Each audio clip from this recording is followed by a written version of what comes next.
Bam. Episode 4, Last of Us.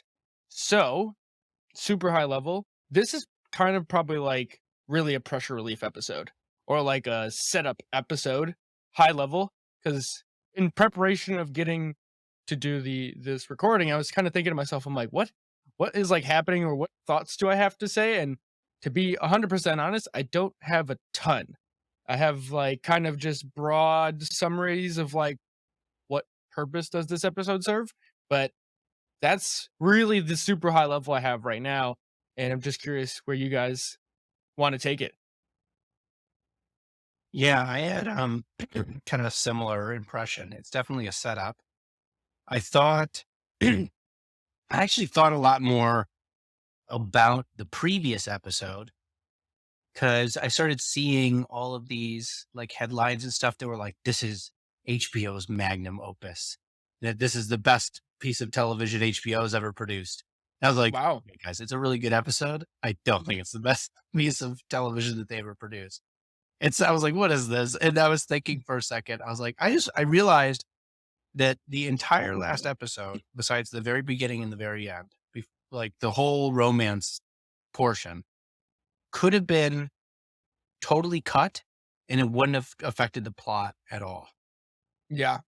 And I was like, and so as much as I enjoyed the whole story and taking a moment to meander in the world, I was like, this didn't impact the plot. Like you could have, there's other ways you could have done this. Whereas like my thought was, if they had still been alive when Joel and Ellie show up, and then what's his name? Not Frank. Bill. Bill's would have been like, could have gifted him all of these tools and been like, I never would have given this to you before, since we still need that. Like, it's a real sacrifice on his part, not just leaving them to you after you die, because then who gives a fuck? Yeah. But giving it to him, then it would have been a symbol of like the impact of his relationship, changing his mind, affecting then Joel and Ellie, impacting then the plot moving on. So I was thinking about that whole thing. And then when I watched this episode, my thought was, okay, we're back into the plot again. We're moving forward in the world and things are changing. And yeah, so that was my first impression was, yes, it's a lot of setup. In contrast to the last episode, we're back into the plot.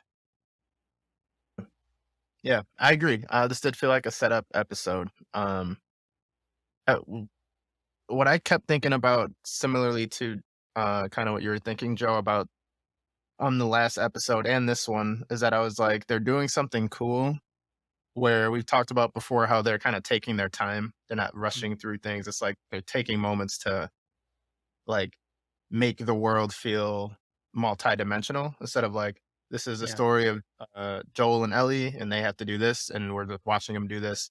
We're just kind of tracking it. Like, it doesn't slug anywhere. You know what I'm saying? Or it doesn't feel like they're just slugging along their journey. It's like taking a moment. Well, look at this thing that's going on while they're doing that. Yeah. Right. And it just, to me, it feels like it gives it more of a soul, more heart in this kind of genre where it's really easy to lose that, I feel like.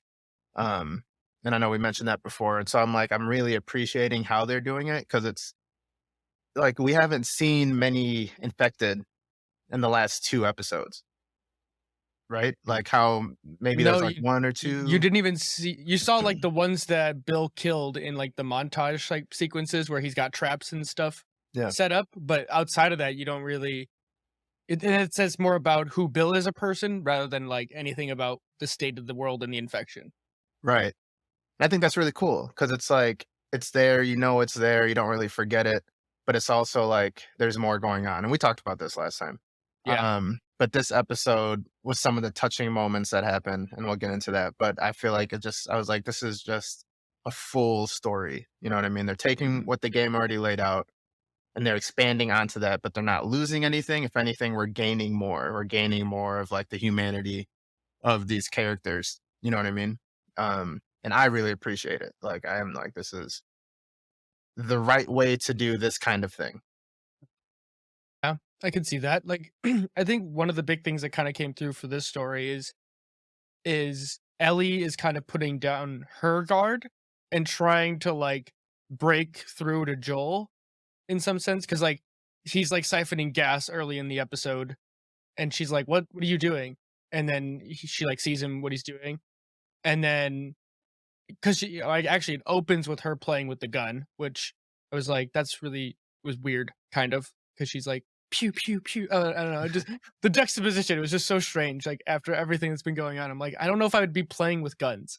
Like, Mhm. like if I grew up in that world, I feel like I'd take guns way more seriously. Like this is just a tool. This is not something that goes pew.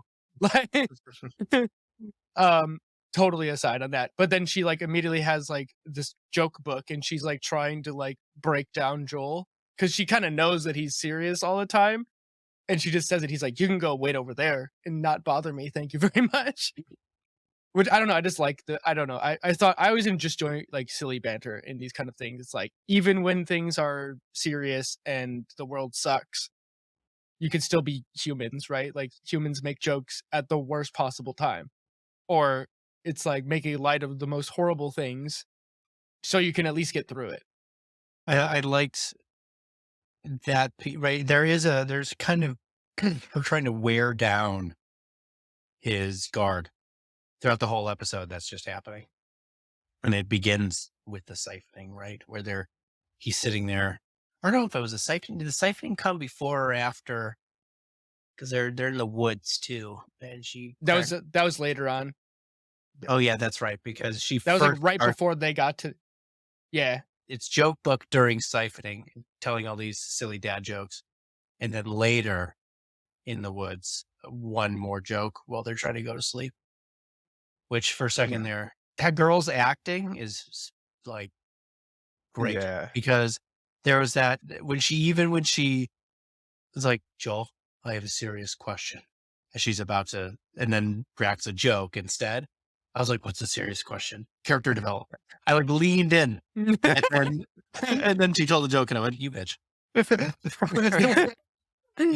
The best part, so I told the joke at the end of the episode, and our buddy Mike is notorious for dad jokes. Okay.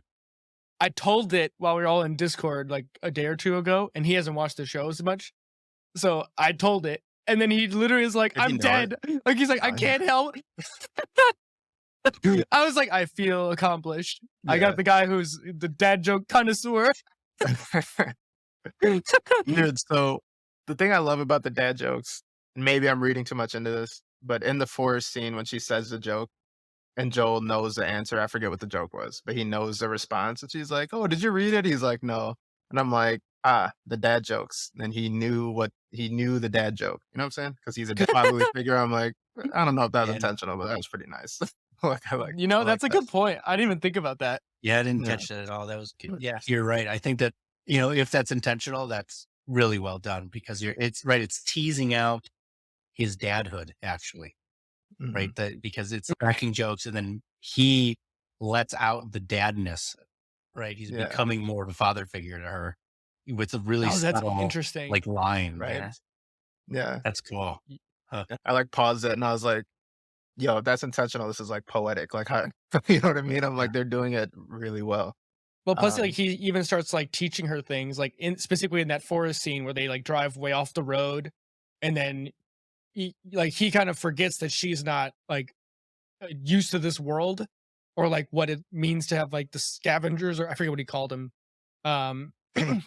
But basically, she's like, "Oh, are we gonna be like worried about the infected?" He's like, "No, they're not out here. Like they're not this far out or whatever." And then she's like, "But if we have like lights or fires, we're gonna be surrounded by scavengers."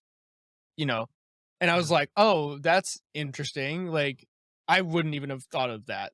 And like so then he has to like stop himself, and instead of just going into like problem solution mode, he's like, "Wait, I have to tell her so she doesn't make a mistake and then get us both killed." yeah. Yeah. And it's, and right before that, I'm pretty sure it's right before that on the drive to where they're camping. I forget Oh, exactly the conversation, but he refers to her as cargo again. yep. So it's like he's still trying to dehumanize her. He's like, Even "You're though just it's- cargo, no questions," or whatever he said. I forget the yeah. He's like trying to keep that level of distance, but like you can see, it's like subconsciously he's like getting closer to her. And I feel like this whole episode is really like, yeah, it's like his it's almost like instinctual for him. It's like he doesn't have to try to be that like um fatherly protective figure. Yeah, it's an interesting, like the whole thing is coming to, like, even when he's trying to be at a distance to some degree, like when they get into the firefight or when they're setting up, when they're not going to do a campfire in the woods, is him even acting out the kind of fatherly role, and that he's saying like, he has a teaching moment with her on multiple occasions where he's like, we don't light a fire because, like, why might we do this or why might we do that? And he's taking this kind of mentorship position. It's kind of characteristic of like a good father. And so even the circumstances, in some sense, not just Ellie, but the circumstances are pulling that out of him. It's like, she needs to know these things. You need to take on this role. It's your responsibility. And so it's like the world is asking it of him, and then Ellie keeps goading it out of him. She's like, me, I'm being mad. keeps poking him like, And- hey, listen.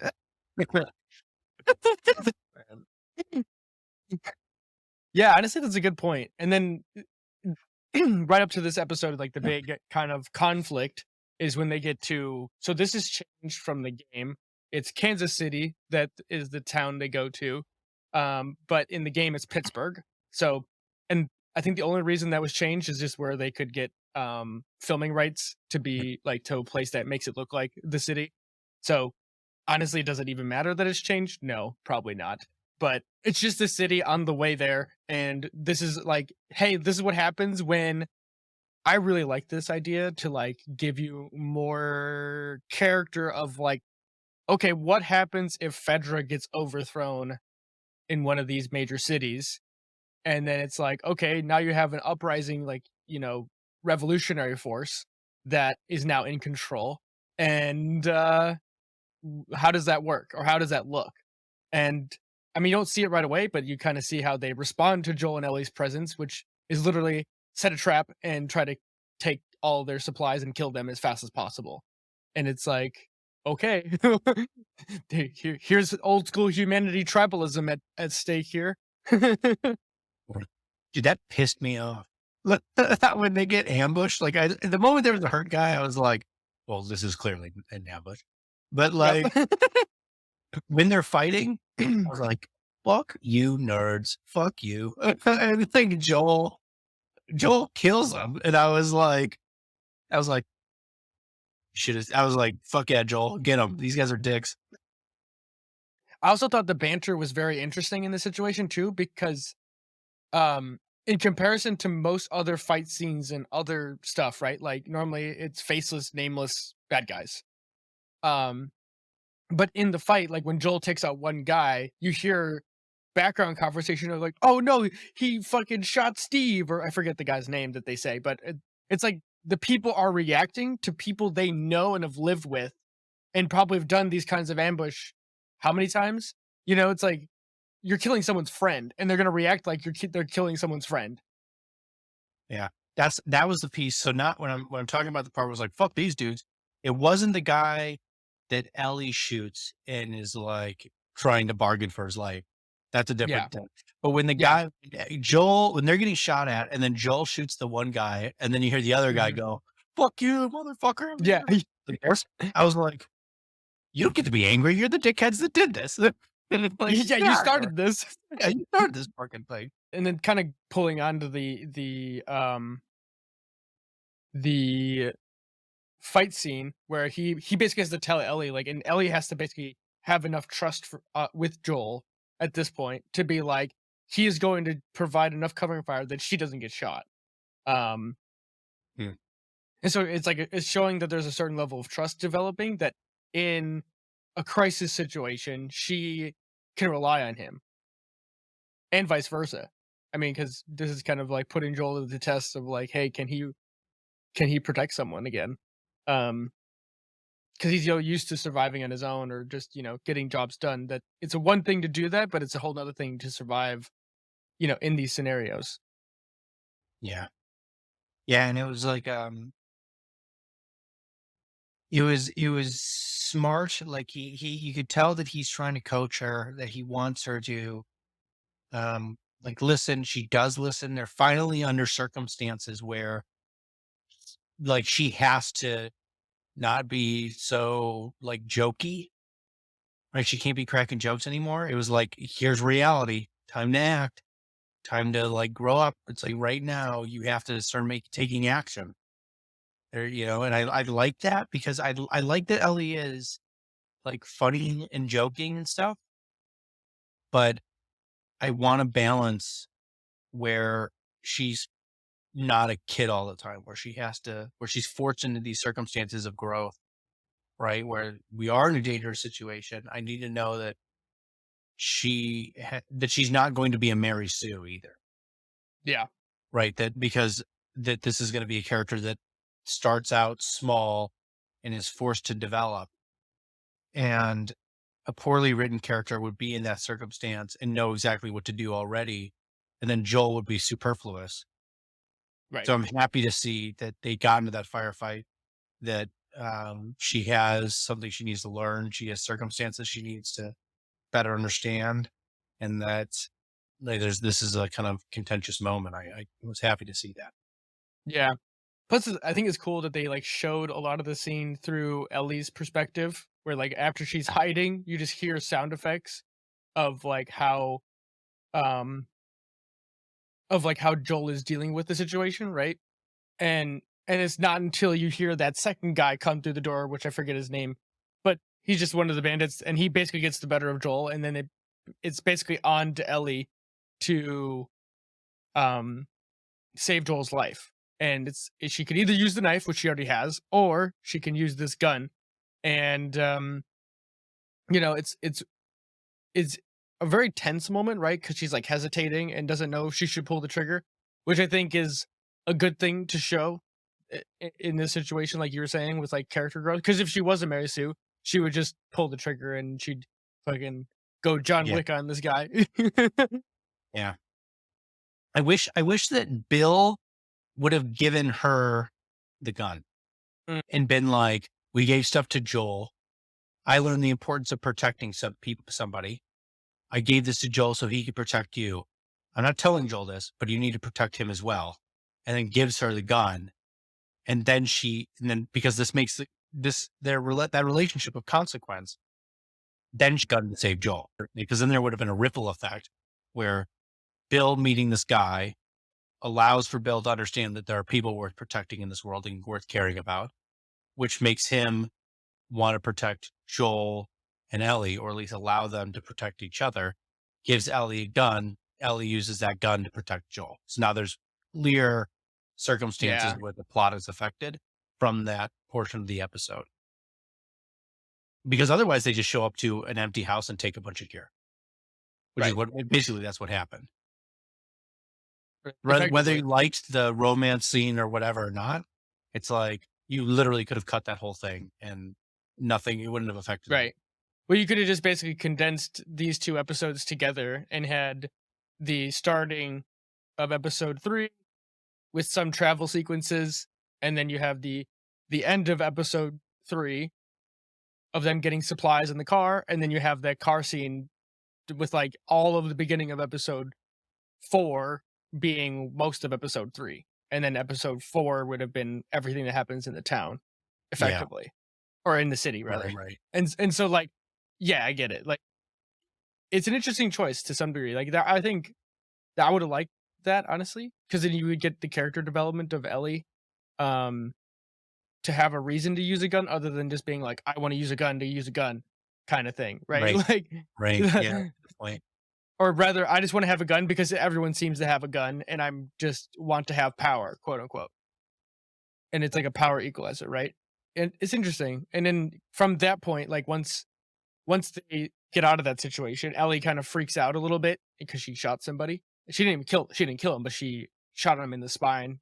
So the guy couldn't feel his legs, at least that's what he says. Right. And she goes and backs and crawls through the hole, and she's kind of like has a moment to like get herself together, which fair, totally traumatic one way or the other. but then you hear Joel finish the dude off. From there, the perspective shifts to this militia group effectively, and they're kind of like a pseudo paramilitary type. It seems, like they have a lot of compensated riot gear, stuff like that, and this is all extra. This was not part of the game. Like, these guys were just totally faceless, nameless bandits in the game, and so they decided to expand on it here, which I think is a cool idea because it kind of gets to play with, like, how do people respond in extreme situations, when you have insurgencies that take over and become the new power structure. And it really begs the question is like, well, when you overthrow one totalitarian group, next thing you know, you leave a power vacuum, you're more likely to become a totalitarian group. Especially if we have someone who, I forget her name, let's say Kathleen is like the leader of these people, and she seems kind of insane. There's a whole bunch that you just hit. I want to hear Jordan when he gets back in here, but I want to hear Jordan's perspective on the scene where Ellie goes back behind the wall when she shoots the guy and goes back behind the wall. So I'll hold off on commenting on that anymore. But when he gets back, I want to know about that, his perspective. But the Kathleen character. So that character, she's unhinged. I didn't quite get it. I didn't feel unhinged. I didn't feel Joker-esque. I didn't feel totalitarian. I didn't feel scary. It felt to me like a soccer mom was running a bandit group. That's what it felt like to me. Interesting. I got more like a religious zealot type. That's what I thought. Yeah, but she wasn't what's the word? Zealotous? that can't be a word. You know what I mean? Like, what is she zealous about? What is she? Because it was like the way she was talking about this guy is like it must be Henry, whoever Henry is. We don't even know who this person. Yeah. Like, that was why I think under this impression is like I thought she was, because she immediately knew what the problem was. Like, oh, must be this person's fault. Yeah, there's a kind of deludedness. Yeah, that's why I got Henry in the game. I don't know. So I'm like, it's been a long time since I've played the game. Yeah. Let's see. Are you still streaming? Yeah, I haven't. I'm behind still though. I've been so busy with other podcasts that I just have not streamed episode 3 or 4 yet, which I'm thinking I might have time Friday to do, but that is neither here nor there. I wanted to hear your opinion on the scene where Ellie shoots the guy and paralyzes him. Yeah. So I love that. I loved how what's the word? Like, I almost want to say honest. I don't know. It just felt like how he was begging for his life. It just felt real. You know what I mean? Like, and like hard to watch. Like, you almost didn't want her to do it. Which then I think spoke to, like, after she shoots him and the realization of what she just did, like, hits her. You know what I mean? And then you almost have Joel, like, feel bad, like, oh shit, you're too young to be going through this. You know what I mean? And like dad mode comes back on. I was just like, that was heavier than I expected that scene to be. Usually it's just like, usually they don't even show Ellie walk up and like Joel's choked. You know what I mean? You just see like the gun around his neck or something. And then you hear the gunshot and the guy just slumps over. Like, usually that's how those scenes play out, right? But this one, like, hearing him beg afterwards for his life. I was like, yeah, this show is not messing around with the emotional components of what they're doing. So I loved it. It was more than I expected. Yeah, I was not expecting like the way the actor who was playing the bandit reacted, where he starts bargaining immediately, and like, hey man, I don't want to die. Please don't. Like, you don't get that. Like I was telling before, is like it's usually faceless, nameless NPCs in these situations, and you're not supposed to empathize with them or feel anything for them. It's in this scenario, they're like, no, we're gonna make you realize that like this would be no different than losing Tess, but roles reversed, right? Um, and I just thought it was really interesting. Like, you know, it kind of juxtaposes the intro scene. Like, why I really don't harp too much on that her playing with the gun. Yeah, there's that whole bargaining thing. I forget what the line exactly was. I think it was something like, "We can just forget about this, man. We can just forget about it." Like that the guy was doing in his bargaining. That I was like, "Oh yeah, that one hits." It was like, yeah, you would say that in that circumstance. Like, we don't have to, I'll just let it go. I'll just let it go. It's like, fuck. And having that whole piece, one, I thought that you're right, Jordan, in that like normally they just slump everybody over and there's nothing else to it. And that they're willing to just like sit there instead and like let you like bask in the consequences of the things that these people are doing, is unique actually in today's day and age with film. And it shows that in the scene with the daughter dying in the first episode. I think of those two in like as pairs, as being like, we as the filmmakers, like as the director, we're willing to sit here and watch the uncomfortable thing, right? Instead of looking away or alluding to it or anything like this. There's something in that I appreciate. Just it shows a certain amount of respect for the characters that they're creating, because if they're just NPCs that you kill off and leave alone, then you don't show up. Then you just slump them over. You just do whatever. But if they're a human being and you care about that human being and you're treating the character like a human being, then you do them the respect. You show that kind of, there's dignity in showing it and making it be like, in taking into account the consequences here, that this is real in this world, and that Yeah. you should understand that. And I think it comes across. And I think I liked Joel in that circumstance. I liked that Joel was like, get back behind the wall. Like everybody knows it's what has to happen, right? Because you can't not kill that guy. You can't. You have to. This is the world that you're in. This is the circumstances that you're in. It's gross, and nobody wants that to be real. But they are in that situation, so it's gonna happen. And he's like, okay, I don't have to show Ellie this, right? It's like Spare you some can of this. go right, right. So I Interesting. thought the whole scene was sympathetic in a way to Ellie, to Joel, to the guy who was dying. It was interesting. So, picking up where we left off, Jordan. Okay, so the guy they killed crying out for his mom.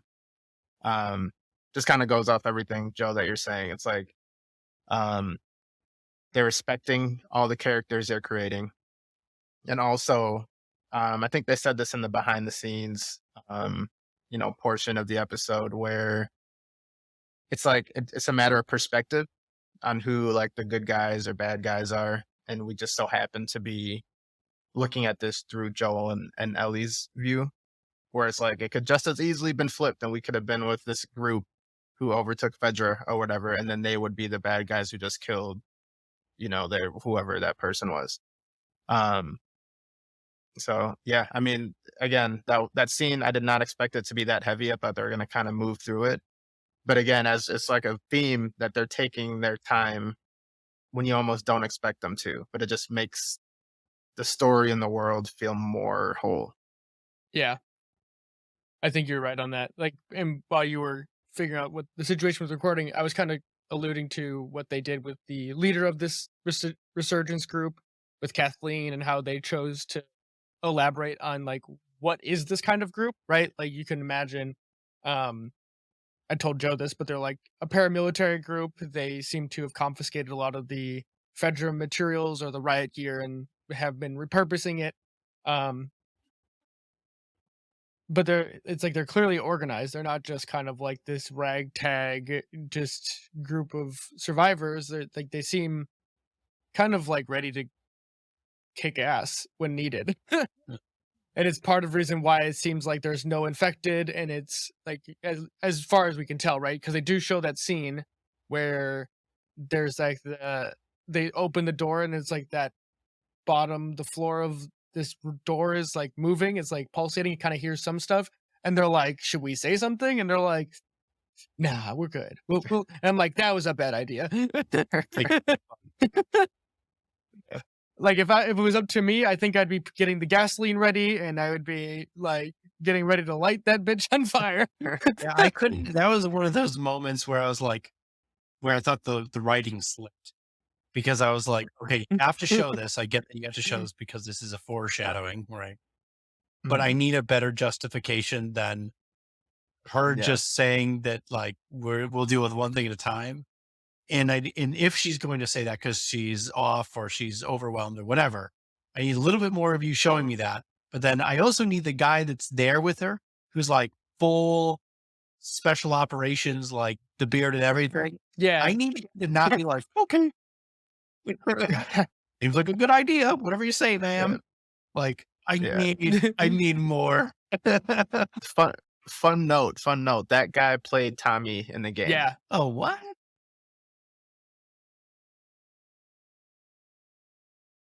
Yeah, they Yeah. said that in the post credits stuff.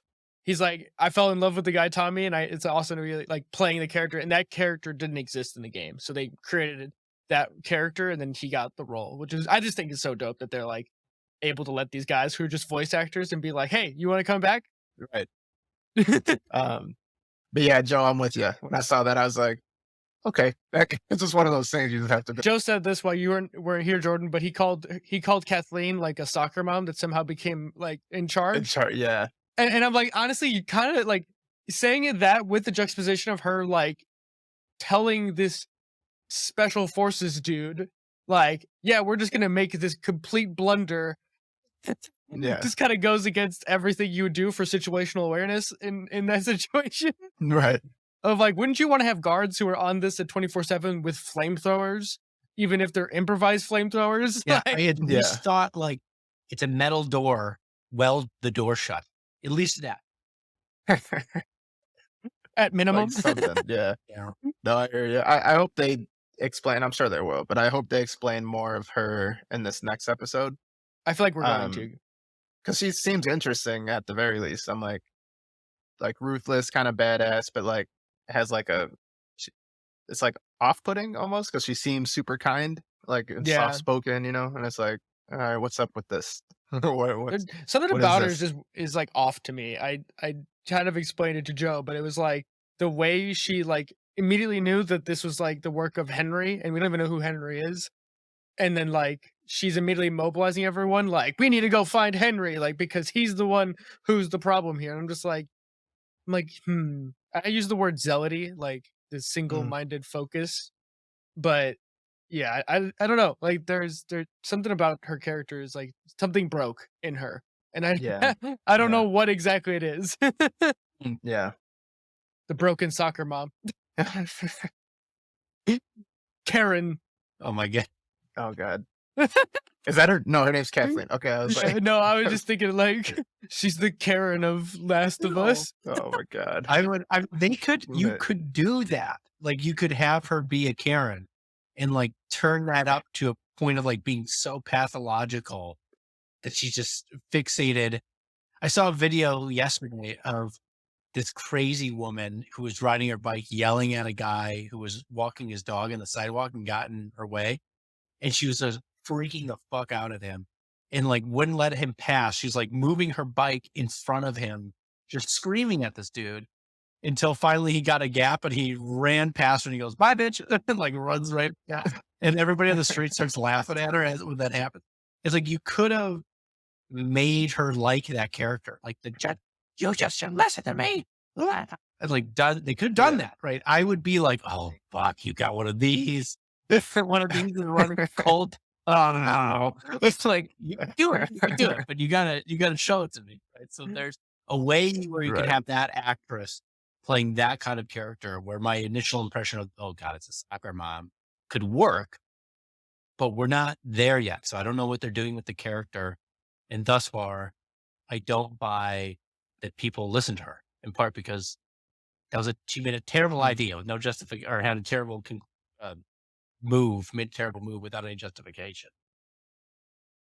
Yeah. Yeah. I see what you're saying. I agree. That would be funny. Like she's like this matriarchal figure, but it's like, well, why? What? Like, how Like did what? you get in power?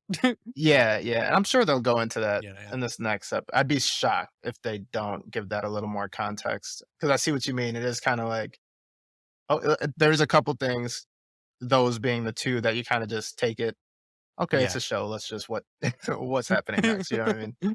Um, so, but I think since they're giving her the time, giving these people moments of like despair and begging for their life, it's like, all right, well, might as well tell us all about them. You know what I mean? So, yeah. um, I think we'll get that next episode. Yeah, I would imagine, right? Because this is very much a setup episode.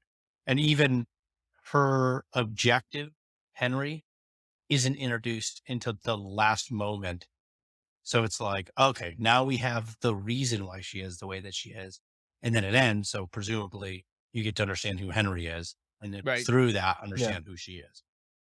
And plus her Right. immediate reaction to the chaos too is like that prisoner guy, and she's like, I don't even know who, like it was like the doctor or something like that. And then she immediately like goes and shoots that guy, and I was like, okay, wow, talk about Yeah. escalation. Like 2 scenes ago, you were just talking to this dude, and you were being all like kind of sweet about it, and now you're totally done. I'm Yeah. like, all right, It's like all we know about her is that she is caring overly so, probably, about her people, her group. They're kind of shisty individuals. They're just going to rob people who come through, right? So they're not like Mhm. the most wholesome group.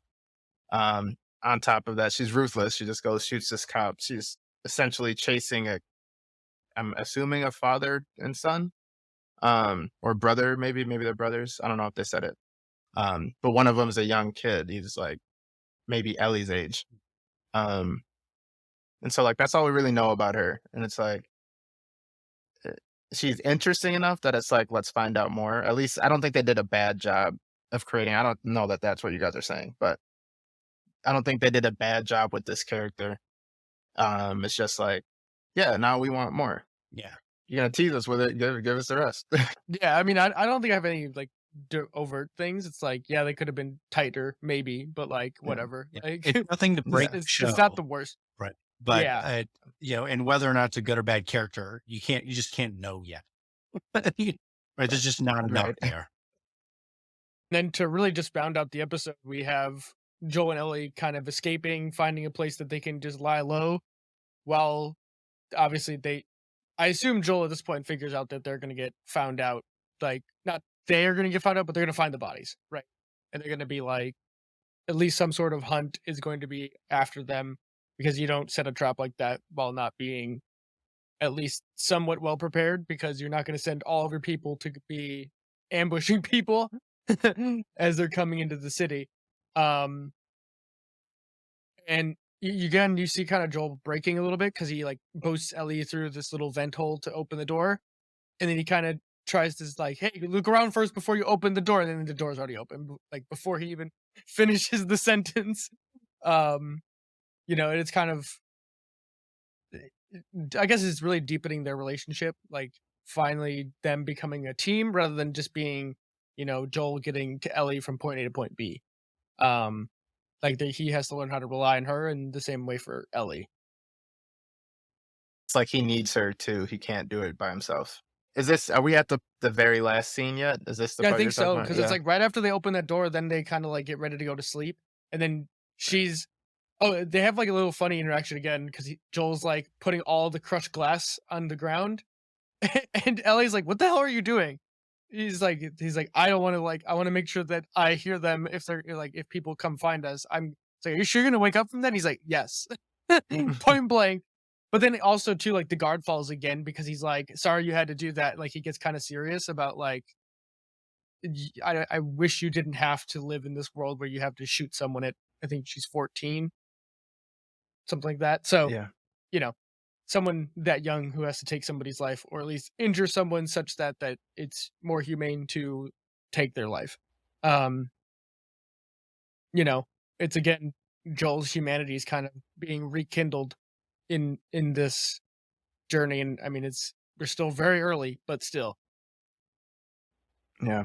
Yeah, it's I think it just keeps pressing the fact that like this is a good person who's just Hmm.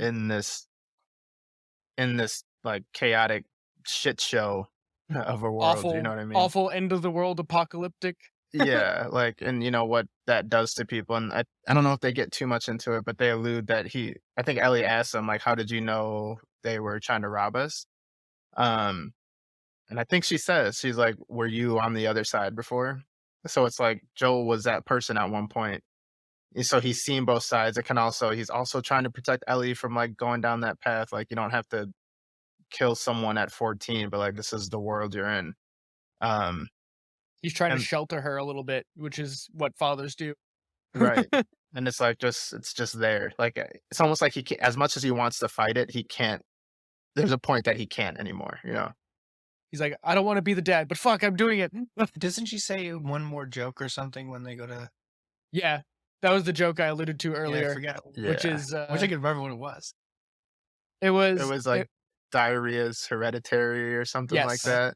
because it runs in your genes. I love that scene though because Me he's just too. like he's trying to contain his laughter and he's like like the real giggly like just like in your gut just laughing. Oh yeah, I'm the like, fact like, and I think too, it's like it shows this.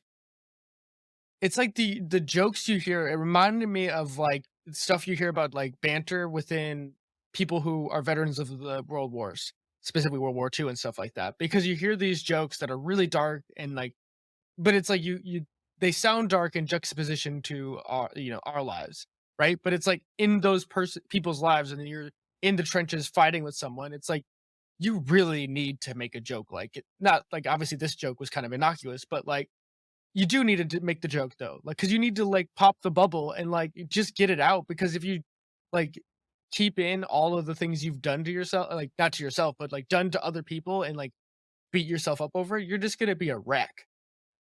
Like I'm sure Joel didn't want to do what he did, but he had to just because of the situation. Like it's just unfortunately like the dog eat dog world of surviving and with limited resources. Like, and I just think it kind of puts that front and center to like get the audience to be like, yeah, this is dark, but also you need to learn to laugh too, even though it's dark. It reminds me of Louis C.K.'s philosophy on comedy. Like I heard him talk about it, and he was just like, he likes. I mean, his comedy gets dark and definitely touches on things that are like taboo and all this. But he said that he likes bringing people to a place where they're really uncomfortable and then showing them that they can laugh. It's like, hmm, look, it's like this is not that bad. You're in this dark place with me, and we can find it funny. We can crack a joke about it that we can be okay, despite the fact this is an uncomfortable thing. And like that's kind of a driving philosophy for his comedy. It's just showing you that you can make light despite a dark situation. And so hmm. that there's that kind of same thing going on there a little bit. I might be wrong, but I think Craig Mason too was a comedy writer before Chernobyl. As I might be wrong. I thought I read that somewhere. Um, but yeah, just Joe, what you said just made me think of that, and I'm like, oh, that makes sense. Why I feel like he can tread that line with them. You know what I mean? Like have this offhand joke. It's almost like trauma bonding, I guess, and like um, you don't want to laugh because he's like that's so stupid, but it's almost like he can't help it. You know what I mean? They just like are cracking the fuck up. It's like, dude, we're getting hunted. We're like hiding out. I have glass surrounding us in case we get fucking snuck up on. And we're laughing about a poop joke. You know what I mean? It's like It reminds I don't know. me It's just of the military. Like I can remember for training sure. for Bahrain, like when we were getting all ready and set up and we had a whole pre-deployment training and we were doing a bunch of night shoots and day shoots the next day. And we were shooting at night and then the weather gets cold, it starts raining and it starts getting miserable, like very wet and cold, right? The kind of miserable you'd expect. So I think I'm fucking smart. And I set up my sleeping bag underneath like an observing tower big steel just tower, just a big platform with a like little house on top of it, so you can see where people are shooting. And I'm like, I've got a roof. I'm a genius. But it stops raining halfway through the night, and now it starts condensing on the bottom side of the steel thing.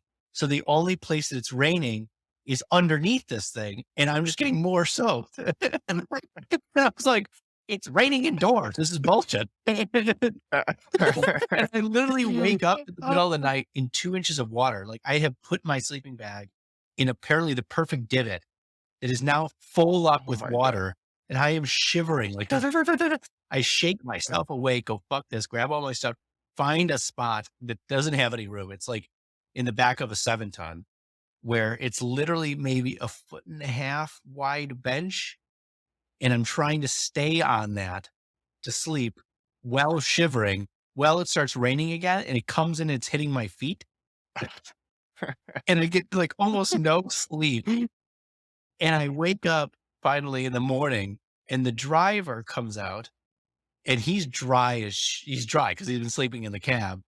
And he comes out, he stretches, he looks at us, he goes, "Oh yeah, man, I slept like fantastic. How about you guys?" I was like, "You, what?" And like I get out and jump out of the thing and just land in mud and I'm stuck in the mud. And I'm like, there's a point where I as infuriated and as miserable and cold as I am, I'm like, this is hilarious. Every part of this has gone wrong. So miserable. It's really funny. Like you get to a place where you can't do anything but laugh, where you just accept Right. that this entire thing is a catastrophic mess and now it's hilarious. Now it's just funny. And Right. so like, I like Right. that they're not, it's like they haven't captured that spirit perfectly yet. I really hope that they do. It probably takes someone who's been in that circumstance to be able to write that really well. Oh, for But sure. it's Yeah, like, yeah. they're getting at it. It's like, there really comes a point where it's like, did we just get almost mugged and then we crashed our car and then we like shot a dude and now we're on the run and now you're telling, and we might fucking die and we had to climb 30 stories just to find a safe place to sleep. And you're telling poop jokes? Not only that, but they're dad jokes too. So they're all It's like- so random. And the I best love part is like the acting was like he tried to contain himself and then he just couldn't anymore. It's Yeah. like, and it's like because they set this up from the very beginning, where before he could hold his composure, and it's like, he's like, gotcha, you're hook, line, and sinker. Right. It's like the first moment they can like de-stress a little. He's like, okay, let's just go to sleep. And she just tells this joke and he's like, shut the fuck up. It's just like, shut up. Like, be quiet. It's like, It honestly reminds like that like sleepover stuff where you're up too late and then like all of a sudden someone just says that like hey, and then you just say that one random thing and it's like everyone dies, but it's like also go to fuck to sleep. like in any other context, it's not funny at all. So Craig Mazin did do comedy writing. He was part of Scary Movies 3 and 4. Mm. He was part of The Hangovers. Let's see, I'm just kind of glazing over it. So those are like the big ones that were like specific comedies. He's also working on the Borderlands movie as well. Yeah. So the dude has been around since 1997 in writing, at least. Yeah. So yeah, you're right. I was like, It makes sense. I think it's showing through why he can write comedy in this situation while in a serious setting. yeah. His timing is really good. I think that's the biggest thing I noticed. Like when the jokes come in, it's like that was well placed. You know what I mean? It was funny with the end of this episode when they get caught. I was just thinking, I was like, yo, that'd be hilarious. I was just saying it was funny when they get caught by Henry and Sam, I think. If they come up and they're like, you guys laughing. That's how they found it. Let's finish it.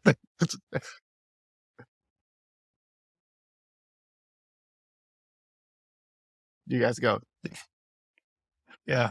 So the episode ends with them sneaking up and Henry, or not Henry, but Yeah, the little boy finally is like, it's Sam, I think, is the little boy's name. yeah, wakes them up and Yeah. So the glass didn't fucking work. But Yep.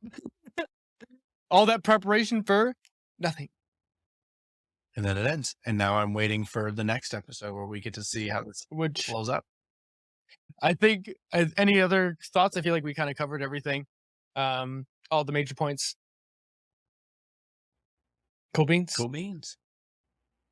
Alrighty. On to episode 5 and or live streams of the game, which stay tuned. Those are sporadic at this point. Did you say sporadic? Was that a pun? Yeah. No, it was not intended, but we're gonna run with it.